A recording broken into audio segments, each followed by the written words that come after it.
रुद्राक्ष हे एका झाडाचे फळ आहे. रुद्राक्षाचा वृक्ष मध्यम उंचीचा असतो.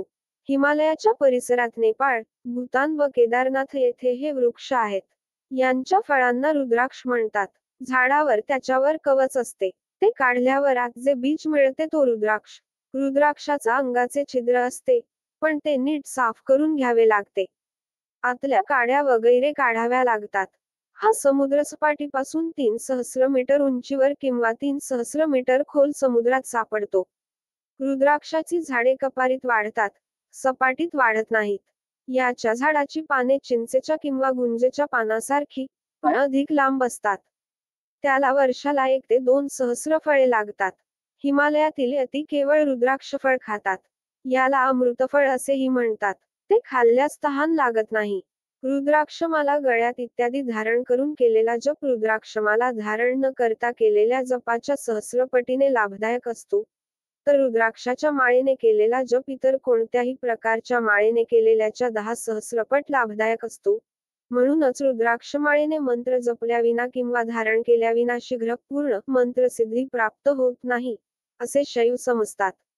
रुद्राक्षमाळेचा अधिकाधिक लाभ मिळवण्यासाठी ती गळ्याजवळ दोऱ्याने तिचा गळ्याला अधिकाधिक स्पर्श होईल अशी बांधावी.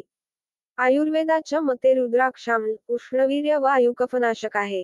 त्याचा रक्तदाबाच्या, ब्लड प्रेशरच्या रोग्याला उपयोग होतो असे म्हणतात. रात्री तांब्याच्या भांड्यात रुद्राक्ष ठेवून भांडे भरून पाणी घालावयाचे आणि सकाळी रुद्राक्ष काढून ते पाणी प्यायले असता ब्लड प्रेशरवर उपयोग होतो असे म्हणतात. योगी लोकांच्या मते प्राणतत्व किंवा विद्युत शक्ती निमय करणारी शक्ती रुद्राक्षात, रुद्राक्ष माळेत असते. रुद्राक्ष माळेने मंत्रसाधकाला मन, शक्तीवर नियंत्रण साधता येते.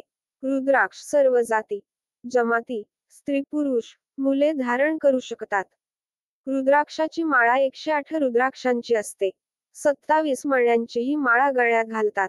रुद्राक्ष धारण करणाऱ्यांनी शुद्ध व पवित्र राहावे हे सांगायला नकोच. वळ्याएवढा वजनदार, मजबूत व काटेदार रुद्राक्ष सतेज व उत्तम असतो. अस्सल उत्तम रुद्राक्ष पाण्यात बुडतो अशी त्याची परीक्षा ग्रंथात सांगितली आहे. त्याचप्रमाणे ग्रंथात असे सांगितले आहे की 2 तांब्याच्या पात्रात रुद्राक्ष मधोमध ठेवला असता तो स्वतः भोवती हळूहळू फिरतो. रुद्राक्षाला मुखे असतात. मुख म्हणजे रुद्राक्षाच्या वरच्या छिद्रापासून खालपर्यंत गेलेली तरळ रेषा. रुद्राक्षावर काटे असतात. त्यामधूनही सरळ स्पष्टपणे खाली गेलेली असते. या सरळ खालपर्यंत गेलेल्या रेषेस मुख म्हणतात. रुद्राक्षावर अशा जितक्या रेषा असतील तितक्या मुखी तो रुद्राक्ष आहे असे समजतात. नदी समुद्राला मिळते तीही अशाच अनेक प्रवाहाने समुद्राला मिळते.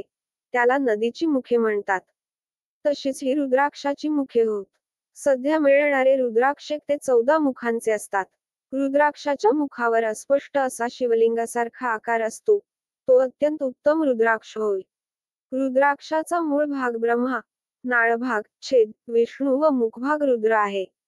तसेच रुद्राक्षात विद्यमान बिंदू, काटे, समस्त देवस्वरूप आहेत. कृमीने खाल्लेले, तुटलेले, काटे नसलेले, छिद्रयुक्त व अयोग्य रुद्राक्ष अशा प्रकारचे 6 रुद्राक्ष वापरणे योग्य नाही. रुद्राक्ष धारण करणाऱ्या मनुष्याचे मद्य, मांस, लसूण, कांदा इत्यादी पदार्थांचे सेवन करू नये. सात्विक भोजन व शुद्ध दिनचर्या करावी. चित्तास, मनास मिथ्या विषयांपासून व पापकर्मापासून दूर ठेवावे. शुद्ध विचार मनुष्याच्या मानसिक शांतीचे दाते आहेत.